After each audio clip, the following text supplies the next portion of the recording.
Bienvenue dans le débat. Le Groenland pourrait-il devenir américain ? Lors d'un coup de fil, la première ministre danoise, Donald Trump, aurait réitéré ses menaces de guerre commerciale contre le pays nordique. Le président américain a affirmé samedi que les États-Unis obtiendront cette île de plus de 2 millions de kilomètres carrés. Le Financial Times publie ce matin un premier sondage depuis la déclaration de Trump. La grande majorité des Groenlandais ne veulent pas faire partie des États-Unis. En riposte, la première ministre danoise, Mette Frederiksen, a affirmé hier avoir reçu un soutien très grand de ses homologues européens, a-t-elle dit, après une tournée à Berlin, à Paris et Bruxelles. Le Groenland, c'est le Groenland, a martelé le chef de la diplomatie danoise. Alors pourquoi Donald Trump s'intéresse-t-il avec autant d'insistance au Groenland? Que peut faire concrètement Washington pour accaparer ce territoire autonome du Danemark? Et puis quid des Groenlandais, leur réaction face à ce défi géopolitique? Quelle est la réponse de Copenhague et plus largement de l'Europe? La première ministre danoise a-t-elle une stratégie efficace face aux menaces du président américain? Voilà les questions que nous allons poser à nos invités. J'ai le plaisir d'avoir à mes côtés Michel Duclos. Bonsoir. Bonsoir. Merci d'être là ce soir. Ancien ambassadeur en Russie, en Syrie et en Suisse d'ailleurs, conseiller également spécial à l'Institut Montaigne, auteur de Diplomatie française, et ça vient de sortir aux éditions Alpha. Guillaume Lascongerias est avec nous ce soir. Bonsoir. Vous êtes historien militaire et professeur associé à l'Université Paris-Sorbonne. Titulaire, vous avez été de la chaire Transformation au Collège de défense de l'OTAN. Merci à vous. Et puis nous avons par Skype de Copenhague, Karen Melchior. Bonsoir. Vous êtes ancienne députée européenne du Danemark, du groupe Renew Europe, et également ancienne diplomate à Londres. Merci de participer à ce débat. Merci pour l'invitation. Nous avons également en direct de Budapest cette fois Camille Escudé-Geoffrès. Vous êtes géographe et docteur en géopolitique, en sciences politiques, auteur de Géopolitique de l'Arctique. C'est sorti au Cavalier Bleu. Bienvenue également à vous dans le débat. Je voulais démarrer cette discussion d'abord avec la carte, cette carte du Groenland, cette carte de cette île, une île continent on peut le dire, puisque c'est plus de 2 millions de kilomètres carrés. Et vous voyez où elle est située, c'est stratégique, c'est important de le voir sur la carte, entre l'océan Atlantique et l'océan Arctique. C'est un territoire autonome de 57 000 habitants seulement, dont les affaires étrangères, la sécurité, la justice et la monnaie dépendent donc du Danemark. Nuuk, vous voyez sur la carte, donc au sud-ouest, est la capitale du Groenland autonome, et elle se trouve donc à 240 km au sud du cercle polaire arctique. C'est la ville la plus peuplée donc de cet immense territoire. Alors c'était le 7 janvier de cette année à Palm Beach, en Floride, 2 semaines avant son investiture. On écoute Donald Trump. Nous avons besoin du Groenland pour des raisons de sécurité nationale. Les gens ne savent même pas si le Danemark a un droit légal sur ce territoire, mais si c'est le cas, ils devraient y renoncer parce que nous en avons besoin pour la sécurité nationale. C'est pour le monde libre. Je parle de protéger le monde libre. Quand vous regardez, vous n'avez même pas besoin de jumelles. Vous regardez dehors, il y a des navires chinois partout. Il y a des navires russes partout. Nous ne nous laisserons pas faire. On va écouter tout de suite la réaction de la première ministre danoise. C'était le même jour, donc ce 7 janvier. Je tiens à préciser qu'aux yeux du gouvernement danois, le Groenland appartient au peuple groenlandais. C'est un peuple très fier, avec sa propre langue et sa propre culture. C'est un peuple à part entière. Et comme le président du gouvernement du Groenland l'a déjà déclaré, le Groenland n'est pas à vendre. Les États-Unis sont nos alliés les plus proches et nous voulons travailler en étroite collaboration avec eux sur toutes les questions de défense et de sécurité, mais le Groenland est pour le peuple groenlandais. Guillaume Lascongerias, pourquoi Trump fait-il pression pour obtenir ce territoire autonome danois? Il parle de la Chine, il parle de la Russie, ce sont les vraies raisons? Oui et non, c'est-à-dire qu'il y a toujours plusieurs façons de percevoir les choses. Il y a au moins 2 raisons. Alors la première, effectivement, est stratégique. Alors, le rôle, l'importance que peut avoir le Groenland, qu'il a déjà eu en réalité pendant toute la guerre froide. Et ça, c'est un point à rappeler. Quel type de rôle? Simplement parce que le contrôle de ce qu'on appelait en fait l'axe JUK, donc qui allait du Groenland à l'Islande en passant par ensuite plus au sud par le nord du Royaume-Uni, c'était l'axe de débouché traditionnel par lequel les Russes ou les Soviétiques pouvaient accéder à l'Atlantique Nord. Donc, on comprenait ce lien. Le deuxième étant qu'il y a une base présente au Groenland qui permet aussi de surveiller... Une base militaire américaine. Une base militaire américaine, tout à fait, mais qui permettait aussi, par un système d'alerte avancée, de vérifier en fait la course des missiles potentiellement balistiques, puisque par la courbure de la Terre, c'est par là que la course se fait. Et on a déjà eu, en plus, le cas de sous-marins russes capables de percer la calotte polaire et de sortir au milieu de nulle part, et donc potentiellement de viser les États-Unis. Donc cette raison stratégique existe. Mais je crois que les autres autorités peuvent le préciser, il n'y a pas que cela. Il n'y a pas que cela. Donc, Michel Duclos, qu'est-ce que vous diriez, vous, le diplomate, quand Donald Trump fait une annonce tonitruante comme celle-là? Donc, on parle aussi de ces nouvelles routes maritimes polaires, on va y revenir. Mais enfin, pourquoi finalement l'accaparer alors qu'il y a déjà une base américaine sur place voilà. Oui, puis il n'en avait pas tellement parlé avant. Alors, je sais Il avait dit qu'il voulait l'acheter en 2017. On retrouvait des précédents, mais quand même, ça ne faisait pas partie de ses thèmes de campagne. De même, d'ailleurs, sur le Canada ou sur le Panama, c'est apparu depuis son élection. Et comme s'il était pris d'une espèce de prurite d'expansionnisme depuis qu'il a rejoint la Maison-Blanche. Alors, je dois dire que c'est d'autant plus choquant, en un sens, que le Danemark, comme l'avait dit le Premier ministre, elle a eu tort de le dire d'ailleurs, mais c'est quand même un allié particulièrement fidèle des États-Unis. Pourquoi elle a eu tort de le dire ? Parce qu'il ne faut pas courber la tête. Et depuis, d'ailleurs, elle s'est redressée. Elle a compris qu'il valait mieux résister. Et puis, c'est un grand pays. Je ne sais pas si vous avez quelquefois été à Copenhague, si vous connaissez des Danois, c'est une vraie démocratie. C'est un pays qui se tient. Ce n'est pas n'importe quel pays. Et je me souviens, comme diplomate, puisque vous me posiez la question, qu'en 2003-2004, sur l'affaire irakienne, le Danemark était au Conseil de sécurité avec nous et le Danemark était avec nous pour s'opposer au gouvernement américain sur l'affaire irakienne. Et donc, c'est un pays qui, encore une fois... Qui doit tenir tête à Donald Trump. En tout cas, c'est le message que vous disiez. Mais c'est quand même un pays qui a une grande dignité, je crois. Camille Escudé-Joffre, justement, pour revenir à cet enjeu géostratégique, il y a aussi des ressources. On parle beaucoup des ressources naturelles et puis ces nouvelles routes polaires qui seraient liées au réchauffement climatique. C'est ça aussi l'aspect géostratégique, l'enjeu autour du Groenland ? Les routes maritimes, peut-être pas tant, parce que ces routes, qu'on parle de la route maritime du Nord-Est, elles se trouvent au nord de la Russie, pour relier l'Asie à l'Europe, et la route maritime du Nord-Ouest, elle passe le long de la côte canadienne. Donc là, peut-être l'enjeu qu'a Donald Trump en tête, en plus des enjeux stratégiques qui ont bien été rappelés, et de cette histoire longue, juste pour préciser, les États-Unis ont tout de même occupé le Groenland pendant la Seconde Guerre mondiale pour éviter que les nazis n'occupent le Danemark. Il y a aussi ces enjeux économiques qui sont peut-être davantage à chercher du côté des ressources du sous-sol. Actuellement, 90% des exportations du Groenland, c'est la pêche. Le Groenland est un grand territoire de pêche, mais on parle de plus en plus des ressources du sous-sol, que ce soit l'uranium, que ce soit les terres rares, que ce soit les rubis, l'or, etc., en ajoutant tout de même que le gouvernement actuel, on aura peut-être l'occasion d'en reparler, a quand même à sa tête un écologiste, et que depuis 2021, le gouvernement a décidé d'un moratoire sur les ressources naturelles. Donc je pense qu'il y a à la fois les enjeux économiques, les enjeux stratégiques, et la façon dont j'analyse ce coup de tonnerre de Trump, qui est tout de même le deuxième, parce que le premier, il nous avait déjà fait le coup en 2019.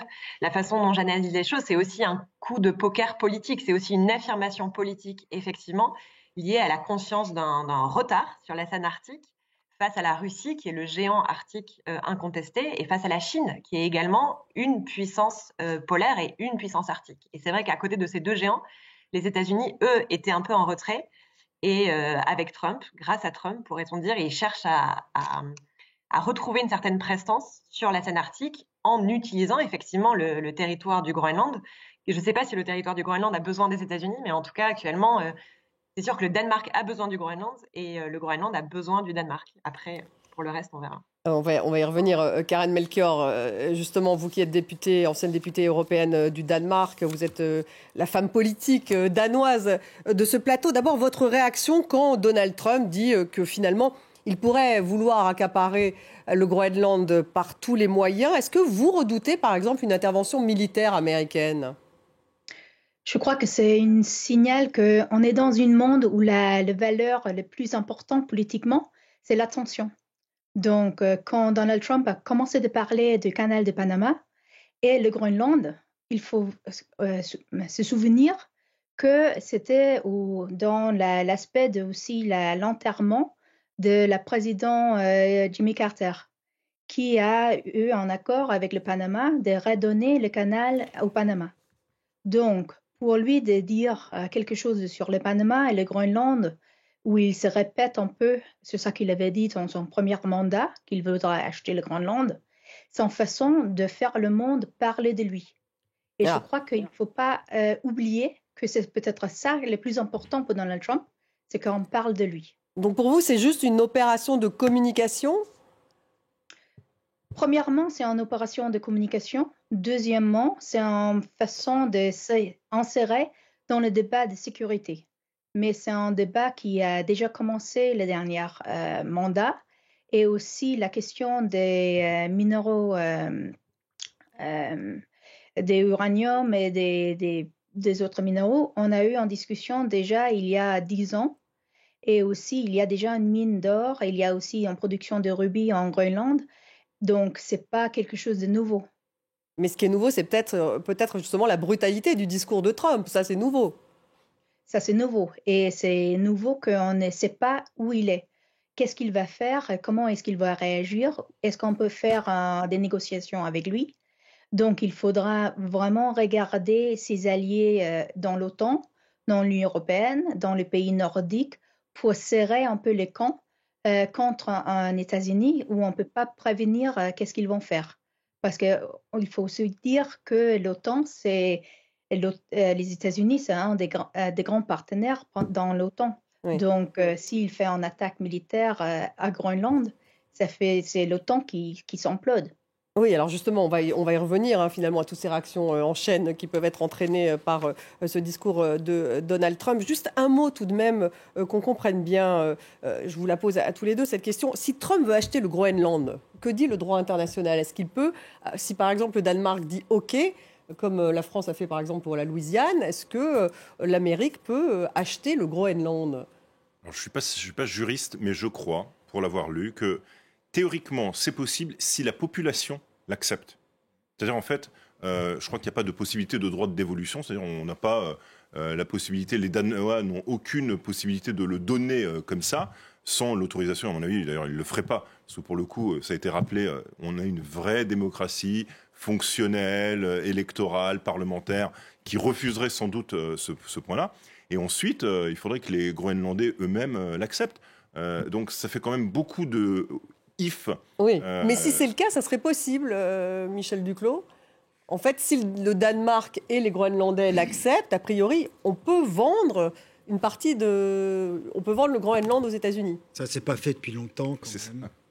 Il y a eu un certain nombre de territoires. Je vois qu'en 1917, les États-Unis ont acheté les îles Vierges au Danemark pour 25 millions de dollars. C'est ça. Donc, ça se fait. C'était au siècle dernier. C'était au siècle dernier. Je vois, ça vous amuse, Karen Melchior, mais c'est vrai, le Danemark, finalement, a vendu les îles Vierges en 1917 aux États-Unis. Oui, mais ça fait longtemps aussi. Il y avait la fin de la Première Guerre mondiale, la Deuxième Guerre mondiale, la décolonisation de pays, de peuples dans le monde. Donc, on n'est pas du tout dans ce monde-là. Donc, c'est le Kalallit Nunaat, qui est le nom de Groenland en groenlandais. C'est le pays des peuples groenlandais. Comme notre Premier ministre en dit, c'est l'heure de faire un choix, qui sont leurs alliés, et ils ont en démocratie eux-mêmes, en lien avec le Danemark, mais c'est pas à nous, c'est pas aux États-Unis à décider pour eux. Oui, vous voulez réagir? Peut-être qu'il faut ajouter un élément quand même d'éclairage, c'est que en faisant ce qu'il fait, Trump légitimise l'expansionnisme russe et chinois. Tout en disant qu'il veut lutter contre cet expansionnisme des Russes et des Chinois. Donc... C'est presque ce qui est de pire, si je puis dire, dans ces réclamations, c'est qu'il se met sur le même plan que les gens qui ne sont pas dans le monde libre. Ils s'excluent du monde libre. Et là, ça, c'est un bouleversement fondamental, je crois. Pour aller plus loin, en réalité, c'est aujourd'hui, c'est le retour de la force qui prime le droit, quelque part. Ou c'est une prime à la force. Et donc, quelque part, ça renverse toute l'architecture, enfin, ça contribue à renverser encore plus une architecture de sécurité dont on pouvait espérer comme que les États-Unis en soient le socle, et là, ils en sont plutôt l'élément perturbateur. Alors, on parlait des Groenlandais. Il y a le Financial Times qui publie ce matin un premier sondage depuis la déclaration de Donald Trump dans lequel on trouve que la majorité des Groenlandais ne veulent pas faire partie des États-Unis. Et on va y revenir sur ce sondage. Mais avant cela, je vous propose justement un reportage qui est donc de Sarah Andersen. Justement, on va à la rencontre des Groenlandais. Drôle de rencontre au cœur de Nuuk. Nick Shirley, Parka Rouge, influenceur américain aux 350 000 abonnés, est entouré de jeunes Groenlandais, casquette MAGA vissée sur la tête. Le Groenland est un bon petit bout de terre. Si les États-Unis veulent l'acheter et le Danemark veut le vendre, si les habitants du Groenland sont d'accord, ce sera bénéfique pour tout le monde. J'ai entendu dire que Trump veut nous aider. Bien sûr que je veux être américain. Mais ici, la question divise. Ancienne colonie danoise, le Groenland a peu à peu gagné en autonomie et ses habitants rêvent d'indépendance. Alors pour ces artistes groenlandais, pas question de revenir en arrière. Ce qui me frappe, c'est que nous sommes en 2025 et je suis surpris que des gens veuillent toujours acheter des pays. Je veux dire, dans quel genre de société vivons-nous aujourd'hui ? Dans ma culture, on pense qu'on ne possède pas la terre, mais qu'on en fait partie. Si le territoire arctique n'est pas à vendre, le Groenland se dit prêt à des liens plus étroits avec Washington, selon le Premier ministre Muté Egede. Et pour ces jeunes entrepreneurs qui lancent leur tour opérateur à Nuuk, l'intérêt des Américains est le bienvenu. On ne peut pas nier que cela a véritablement placé le Groenland sur la carte du monde. On le voit dans les réservations et les demandes qu'on reçoit depuis les États-Unis, le Mexique ou même Dubaï. Alors maintenant on en profite. Pour nous, c'est le bon moment. Le duo accueillera ses premiers touristes dans quelques semaines. Au programme, chasse au caribou, pêche à la mouche et tour en bateau sur mesure. Vous pouvez faire de la motoneige, vous pouvez pêcher. Nous voulons simplement montrer et partager tout ce qui est possible de faire ici au Groenland. En juin prochain, une ligne directe reliera pour la première fois New York à Nuuk, avec la promesse de doubler le nombre de touristes vers le Groenland. Là, et puis on va écouter justement le Premier ministre groenlandais en réaction aux déclarations de Donald Trump. Nous sommes des Groenlandais. Nous ne voulons pas être américains. Nous ne voulons pas non plus être danois. L'avenir du Groenland sera décidé par le Groenland. J'insiste bien sur le fait que l'avenir du Groenland sera décidé par le Groenland. Camille Escudé, justement, l'avenir du Groenland sera défini par le Groenland.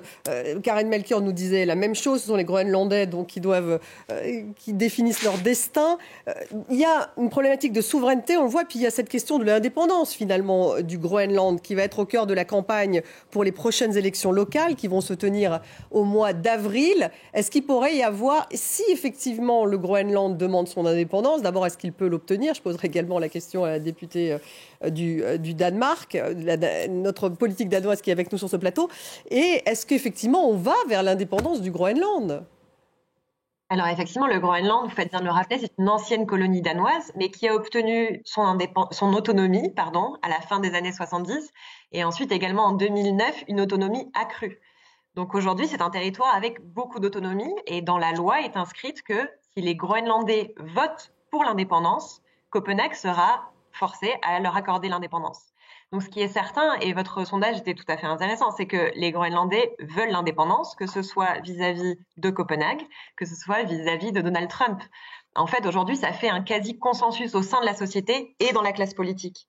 Je pense que maintenant, la question à se poser, c'est celle du prix de l'indépendance. C'est à quel prix les Groenlandais sont prêts à être indépendants par rapport à Copenhague. Et aujourd'hui, il faut savoir que le territoire groenlandais qui est peu peuplé, vous l'avez souligné, qui est peuplé à 98% de population inuite, donc autochtone, est un territoire globalement pauvre. Il y a à peu près 20% de la population sous le seuil de pauvreté. C'est un territoire qui souffre, enfin des populations qui souffrent d'énormément de problèmes économiques, sociaux. On dit souvent que le Groenland, c'est le territoire du monde avec le plus fort taux de suicide, par exemple. Et surtout, c'est un territoire dont à peu près 20% du PIB dépend de Copenhague, dépend directement de subsides de Copenhague, en plus également de subsides de l'Union européenne. On en reparlera beaucoup. Donc aujourd'hui, 60% du budget du gouvernement groenlandais vient du Danemark directement, 20% du PIB vient du Danemark.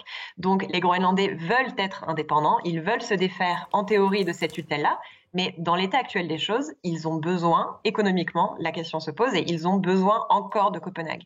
Et après, effectivement, la question, c'est celle du prix de l'indépendance, et apparemment, les Groenlandais ne sont pas sûrs de vouloir se défaire d'une tutelle coloniale, aussi douloureuse cette histoire soit-elle, pour se jeter dans les bras d'une autre puissance, que ce soit la Chine, parce que la question se posait à un moment à propos des nombreuses mines chinoises au Groenland, ou que ce soit dans les bras de l'Amérique de Donald Trump. Les autres invités l'ont bien remarqué. Actuellement, dans l'état actuel des choses, peut-être que le calcul est vite fait et qu'il vaut mieux rester dans le giron du Danemark. Le Danemark, en plus, a besoin de ce territoire pour sa place stratégique, pour son immense zone économique exclusive, et c'est peut-être à ce prix-là que se fait actuellement ce statut d'autonomie très poussé, mais qui ne va pas encore jusqu'à l'indépendance pour l'instant. Karen Melchior, votre réaction justement, est-ce que le Danemark pourrait négocier avec les Groenlandais si effectivement les élections en avril allaient pousser pour l'indépendance du Groenland? Est-ce que le Danemark négocierait avec eux peut-être un statut d'autonomie plus fort sans toutefois laisser totalement partir le Groenland? Il y a très peu de choses qui restent, qui sont décidées à Copenhague. Il y a la politique des affaires étrangères et la politique de sécurité. Et même là, c'est maintenant de plus en plus en coopération avec Nuuk qui se fait avec Copenhague. Il y a un ambassadeur pour le travail dans l'Arctique, dans le Conseil arctique, et ce n'est plus nommé de Copenhague, mais c'est nommé de Nuuk. Donc, on a une évolution dans la relation entre Groenland, Kalallit Nunaat et le Danemark qui s'évolue. Il y a 10 ans, on avait parlé de faire un mine sur les minéraux rares dans le sud de Groenland. Et on a vu comment est-ce qu'on peut faire ça entre le Groenland qui décide sur ses ressources naturelles et avec Copenhague qui décide sur la stratégie politique de sécurité et des affaires étrangères. Et depuis, on voit que le gouvernement de Kalallit Nunaat décide beaucoup plus sur les questions de défense et des affaires étrangères. Donc, je ne crois pas que ça sera une nouvelle relation entre le Danemark et le Kalallit Nunaat, mais c'est qu'on va coopérer de façon différente et aussi coopérer avec nos alliés autour du Danemark et Kalallit Nunaat. Oui. Est-ce que justement, là, on sent qu'on est quand même à une croisée des chemins pour le destin du Groenland. Est-ce que on a vu le fils de Donald Trump, Donald Junior Trump, qui est allé, lui, faire une espèce d'opération de communication au Groenland, comme s'il pouvait peut-être agir sur l'opinion des Groenlandais, parce que justement, ils sont à un moment décisif où ils choisiraient l'indépendance. Est-ce que justement, les Américains peuvent utiliser un argument anticolonial, finalement, pour s'installer ? Je pense que le domaine, en fait, est à voir sous une autre forme. C'est-à-dire que Trump part de ce principe-là pour, en fait, établir les bases d'une forme de négociation brutale, vulgaire, difficile à accepter selon nos standards, mais qui, en réalité, permet en réalité deux choses. D'abord, de créer une forme de débat de manière extrêmement, là encore, brutale et qui nous interroge nous-mêmes collectivement sur qu'est-ce que l'on est capable de faire et à qui on est capable de résister.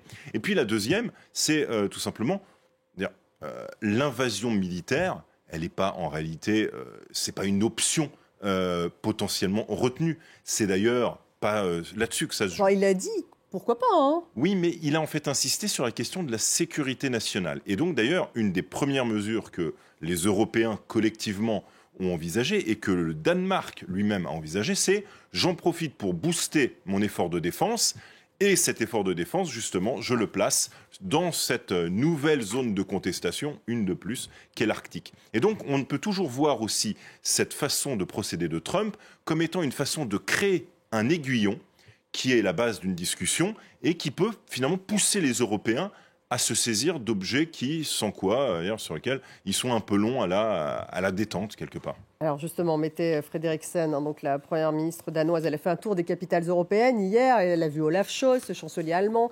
Elle est allée voir également Emmanuel Macron. Et puis elle a vu Mark Rutte, justement à Bruxelles, le secrétaire général de l'OTAN. Et elle souligne que les Européens la soutiennent. On va l'écouter. Nous sommes confrontés à une réalité plus incertaine, une réalité qui appelle à une Europe encore plus unie et à davantage de coopération. Nos liens sont ancrés dans notre histoire, nos valeurs et nos intérêts en Europe, et aussi de l'autre côté de l'Atlantique. Michel Duclos, la bonne approche, la première ministre danoise, là, finalement, d'essayer d'entraîner quoi, un sursaut européen contre un expansionnisme de Trump, avec toujours ce paramètre dont on vient de parler de cette indépendance possible du Groenland. Je crois que les choses sont assez simples. Il y aura une épreuve... Vous trouvez, vous, que c'est simple? Oui, c'est simple. Il y aura une épreuve de force entre les Européens et l'administration Trump. S'il n'y a pas cette épreuve cette épreuve de force, les Européens vont disparaître. Il faut bien voir que... Et le Groenland, donc, ça fait partie de l'épreuve de force que les Européens doivent avoir ensemble contre Trump. On aurait pu penser que l'épreuve de force aurait lieu naturellement sur le terrain commercial. S'y est ajouté, depuis que la big tech californienne s'est ralliée à Trump, le terrain de la régulation ou des régulations des technologies. De la technologie. L'Ukraine, c'était aussi un point sur lequel, s'il y a un accord entre Trump et Poutine, sans que les Européens ont leur mot à dire, là aussi, c'était un autre sujet. Maintenant, s'y ajoute celui-ci. Donc, d'une manière ou d'une autre, les Européens, s'ils veulent exister dans le monde, n'échapperont pas à une épreuve de force vis-à-vis de Trump. Et au fond, ce qui peut arriver de mieux dans cette affaire, c'est une sorte d'européanisation de la question du Groenland. Et donc, c'est-à-dire, ça voudrait dire quoi? Ça veut dire prendre des mesures pour que le développement de ce territoire passe par le Danemark, bien sûr, mais avec une forte aide européenne ou une insertion plus forte dans l'Union européenne. Ça veut dire que sur les questions de défense aussi, M. Barrot s'est peut-être avancé un peu rapidement en disant qu'il faut des troupes... Oui, il a dit que la France pouvait discuter de l'envoi de troupes possibles. En tous les cas, qu'il y ait des dispositifs européens pour mieux protéger le Groenland, ça ne me choquerait pas. Et ça permettrait de dire à Trump, si vous avez des préoccupations de sécurité, on s'en occupe. Donc, bas les pattes. Et donc, lui a ironisé, bien sûr. Sur, donc, il y a, je crois, un vrai défi pour le Danemark, certes, pour le Groenland, mais aussi pour l'Union européenne. Et la réaction de l'Europe sur ce sujet-là, comme sur les autres tests que j'ai indiqués, sera très, très importante. Il faut bien voir que chez les Américains, depuis la chute de Mur, un courant intellectuel existe qui consistait à dire on a soutenu l'Union européenne dans le contexte de la guerre froide, mais une fois l'URSS disparue, on n'a plus vraiment de raison de faire de cadeaux à l'Union européenne. Ensuite, il y a quand même l'aspect sociologique, le Congrès américain, les élites américaines de la côte Est étaient restées très liées à l'Europe. Oui, alors l'administration a changé, là. Tout cela, ça disparaît. Et donc, Trump, dans sa brutalité que vous avez tous indiquée, il exprime des choses fondamentales. On n'a plus besoin des Européens, on n'en a rien à fiche de l'Union européenne. On défend nos propres intérêts en écrasant les Européens comme on écraserait n'importe qui d'autre dans le monde. C'est ça la mentalité. Si les Européens ne sont pas capables de réagir à ça, effectivement, ils ont des soucis à se faire pour l'avenir. Donc il faut durcir le ton, en fait. En tout cas, essayer. Mais est-ce que l'Europe a les moyens, de s'unir face à Trump si lui veut vraiment mettre la main sur le Groenland? Oui, mais je vous renvoie aux différents travaux qui ont été menés. La moitié des investissements étrangers aux États-Unis viennent d'Europe. les big tech, etc., sans le marché européen, ils auront du mal.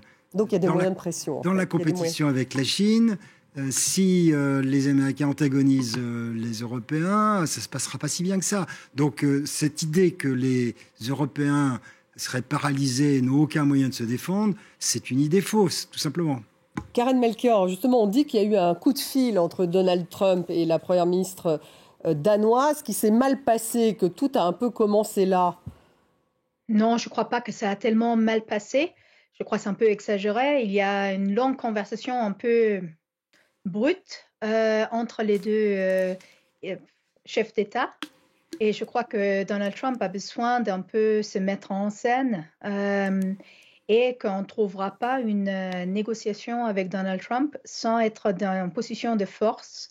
Et je crois au début du mois de janvier, on n'était pas vraiment prête en Europe et à Copenhague de définir quelle sera notre réaction contre ces propos de Trump. Et ça qui est reporté dans les médias danois, c'est aussi que Trump n'avait pas tellement de connaissances sur le Kalalit Nunaat, sur la situation en Groenland. Donc, il faudra avoir une conversation un peu plus élargie.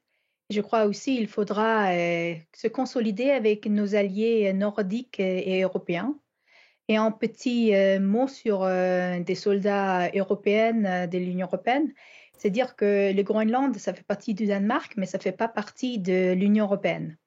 Donc, si on veut avoir une collaboration de défense de l'Union européenne avec le Groenland et le Danemark, il faudra trouver un accord spécial parce que ça ne fait pas partie de la territoire de l'Union européenne. Ah oui, ça, il faut le mentionner. Donc, c'est encore un statut différent de celui du Danemark. Le Danemark qui est dans l'Union européenne, hein, je le rappelle. Camille Escudé, est-ce qu'effectivement une réaction européenne autour du Groenland serait efficace face au discours de Trump ou, comme on l'a vu dans ce sujet, il y a un certain nombre de Groenlandais qui trouvent que l'Amérique, c'est les opportunités. Peut-être qu'ils ont été séduits aussi par l'opération de communication du fils de Donald Trump en disant, voilà, l'Amérique, c'est du business, et puis profiter de la fonte des glaces pour qu'il y ait plus de tourisme, plus de bateaux qui passent. Voilà. Oui. Effectivement, je pense qu'en fait, là, on est à la recherche un peu d'un centre de gravité pour le Groenland. Peut-être que les Groenlandais eux-mêmes sont à la recherche de ce centre de gravité.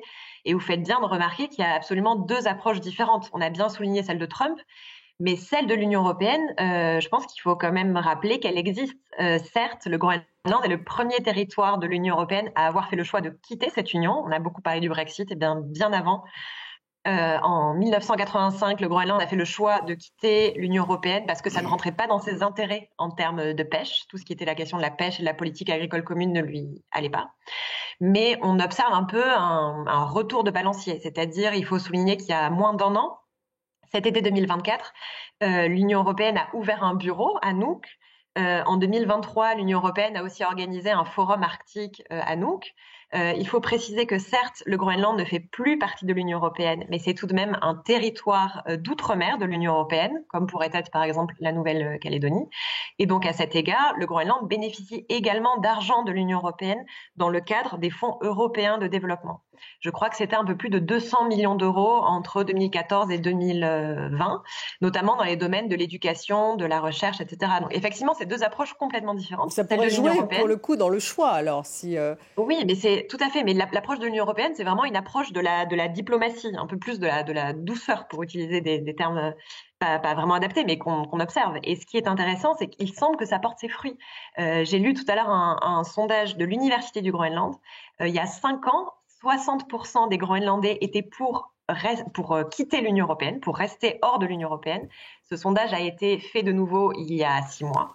Et il y a 6 mois, 60% des Groenlandais étaient pour revenir dans le giron de l'Union européenne.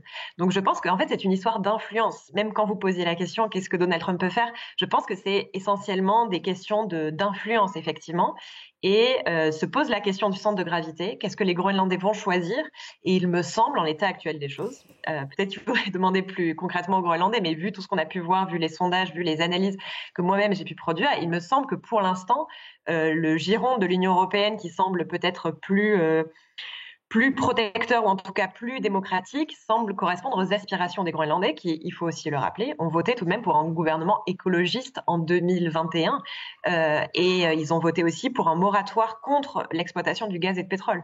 Donc dans cette logique-là, si on leur fait confiance à eux, l'influence de Trump peut être davantage effrayante effectivement que celle de l'Union européenne et celle de Copenhague qui, avec tous les défauts qu'on connaît, a le mérite d'être plus démocratique, plus rassurante aussi. Donc ça serait effectivement une sorte de lutte entre le business trumpiste et la démocratie européenne, avec tout de même des aides économiques possibles qui rentreraient peut-être dans la balance. Sur l'OTAN, un mot justement, elle est allée voir la Première ministre danoise Mark Rutte à Bruxelles. Il y a un enjeu quand même là. L'OTAN, c'est effectivement l'alliance de tous ces pays avec tout de même une domination américaine. Dans une ère trumpienne, si jamais effectivement, admettons, je sais qu'on fait de la politique fiction, les Américains décidaient finalement d'y aller quand même dans le Groenland, de débarquer avec des troupes, qu'est-ce qui se passe de point de vue d'abord de l'OTAN et puis de l'Union européenne ?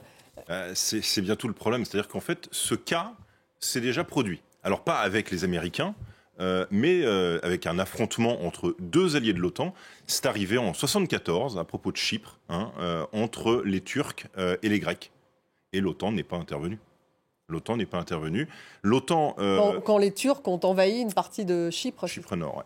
Et la question, en fait, ne doit pas être vue comme ça. Donc, ils n'interviendraient pas, c'est ce que vous dites. C'est-à-dire que si les Américains décident, si Trump décide d'envoyer des troupes au Groenland... Il faut revenir sur les relations compliquées entre Trump et l'OTAN.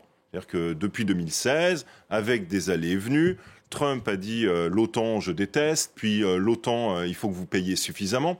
Dans ses dernières foucades, il est en train de dire l'OTAN, ça ne vaudra la peine que si vous montez à 5% de vos budgets de vos défenses, 5% du PIB. Donc en fait, il a toujours une relation avec l'OTAN qui est une transactionnelle extrêmement brutale. Et je pense qu'il ne faut pas déconnecter les deux. Il y aurait d'abord cette approche peut-être vis-à-vis de l'OTAN. Et en fait, comme il fait tout en même temps et peut-être de manière un peu désordonnée, un petit peu brouillonne, je pense qu'il n'a pas forcément vu le lien entre OTAN d'un côté et Groenland de l'autre. Je pense que de toute façon, il impose son calendrier, il impose ses décisions, il impose sa vision du monde. Et derrière, en fait, c'est au reste de s'aligner. Oui. Mais quand elle va voir justement Mark Rutte, la Première ministre danoise, elle a quand même une idée derrière la tête. Oui, c'est d'utiliser l'OTAN dans ce qu'il sait faire, c'est-à-dire une forme de clearing house, c'est-à-dire une zone d'endroit où on peut discuter, où on peut mettre le sujet sur, par exemple, au Conseil de l'Atlantique Nord, et où là, on peut tester. L'avantage de l'OTAN, c'est qu'on n'y vote pas. Donc tout se fait par consensus. Donc ça permet d'avoir peut-être des portes de négociation et des portes diplomatiques et des canaux qu'on ouvre autrement. Michel Duclos, oui, elle a fait de la diplomatie avec le chef, le secrétaire général de l'OTAN aussi, en plus d'avoir vu Olaf Scholz et Emmanuel Macron. Mark Rutte, c'est pas n'importe quel dirigeant européen, comme il a été très longtemps, comme vous savez, Premier ministre de son pays, et il savait parler à Trump dans le premier mandat du président américain. Et donc, effectivement, on peut espérer qu'il sera une voix utile pour représenter l'Europe et le Danemark auprès de la nouvelle administration américaine. Mais là encore, on en revient aux questions de levier. Les Européens achètent 25% des exportations d'armes américaines. Donc il voudrait que ce soit plus, d'ailleurs. Il voudrait que ce soit plus, mais Mark Rutte, plus de gaz américain, plus d'armes américaines. Qui s'entend bien avec lui, à un moment donné, lui dira il faut quand même que tu choisisses. Si tu veux qu'on continue à subventionner aussi massivement ton industrie d'armement, tu ne peux pas complètement nous écraser. Donc le diplomate nous dit ce soir que la diplomatie, ça fonctionne encore. Face à une brutalité... Ça fonctionne quand on fait jouer le rapport de force qui est moins défavorable aux Européens vis-à-vis des États-Unis qu'on ne le croit souvent. À condition qu'ils soient unis, c'est ça en fait. À condition qu'ils soient unis. On ne sera jamais complètement unis, mais à condition qu'il y ait un groupe cœur qui sache ce qu'il veut et qui entraîne une masse critique. Avec donc une crise politique en France, une crise politique en Allemagne, tout ça ne facilite pas cette unité. Oui, vous acquiescez. Un mot, Karen Melchior. Comment voyez-vous l'issue de tout cela, donc après cette virée diplomatique de la Première ministre danoise, ces élections qui vont arriver au Groenland donc, dans 2 mois quelle est votre intuition? Quelle est l'issue possible et souhaitable pour vous, d'ailleurs? Je crois que au sein de l'OTAN et aussi bilatéralement entre les États-Unis et le Danemark et le Kalalit Nunaat. Il faudra avoir des négociations réelles avec Trump et voir où est-ce qu'il y a un endroit où on trouvera nos intérêts en commun. Il y a cette base américaine depuis des décennies en Kalalit Nunaat et il y a un intérêt de sécurité américain, mais aussi européen sur le Kalalit Nunaat. Donc, quand vous dites Kalalit Nunaat, vous dites Groenland en fait, hein, c'est ça? C'est Groenland, oui. Dans le Groenland, donc il faudra trouver une solution où on peut faire visible pour les États-Unis les intérêts qui sont déjà là, la coopération qui est déjà là. Il y a une étroite coopération entre les États-Unis et le Royaume du Danemark sur le Groenland depuis des décennies. Et je ne crois pas que c'est tellement en tête dans l'administration qui vient de rentrer au pouvoir aux États-Unis. Il y a aussi des possibilités de faire des accords plus étroits et plus visibles pour Trump. Et je crois que c'est là où c'est un endroit bénéficial pour l'Europe et aussi des États-Unis et le Canada. Donc vous croyez au dialogue parce que lui, lorsque le Danemark a dit qu'ils allaient envoyer des chiens de traîneau et renforcer un peu la sécurité du Groenland, tout de suite il a réagi littéralement en se moquant de la faiblesse du Danemark. Il ne faut pas tomber dans l'illusion que tout étant transactionnel, on va pouvoir négocier. Et si on fait des concessions à Trump, on va obtenir quelque chose. Je crois malheureusement, encore une fois, pardon de me répéter, s'il n'y a pas une épreuve de force avec lui, j'ai peur qu'ils ne comprennent pas qu'ils doivent reculer, quoi. Alors, le moment venu, après, évidemment, il faudra tenir compte. Mais alors, épreuve de force avec le Danemark ? Non, entre le Danemark et donc l'Europe et l'administration Trump. Donc l'Europe doit être vraiment derrière le Danemark pour pouvoir peser, pour que le Danemark... C'est clair que l'Europe doit être derrière le Danemark. Alors vous disiez, ça tombe mal parce qu'il y a une crise politique en France et en Allemagne, mais d'abord en Allemagne... Il y a des élections prochainement. Si M. Merz est élu, ce qui n'est pas complètement garanti, mais on aura quand même un gouvernement allemand un peu vertébré. Quant à la France, c'est curieux que je suppose que le président de la République doit se faire le raisonnement que s'il se consacre à ce qui est quand même une fonction essentielle pour le président de la République, c'est la politique étrangère, il peut réunir beaucoup plus de consensus que sur autre chose. Et là, vous savez, s'il s'agit pour les Français de dire on va résister aux Américains, il y aura peut-être tel ou tel extrémiste de droite qui était à Washington pour l'inauguration, qui ne seront pas d'accord, mais la majorité du peuple français quand même sera derrière le président. Merci beaucoup d'avoir été avec nous, Michel Duclos. Merci à vous, Guillaume Lasconjarias. Merci, Karen Melchior, d'avoir été en direct avec nous de Copenhague. Merci, Camille Escudé-Geoffresse également. Vous étiez avec nous en direct de Budapest. Merci à vous tous de nous avoir suivis. Vous retrouvez l'émission sur les réseaux sociaux également en podcast. Et je vous dis à demain.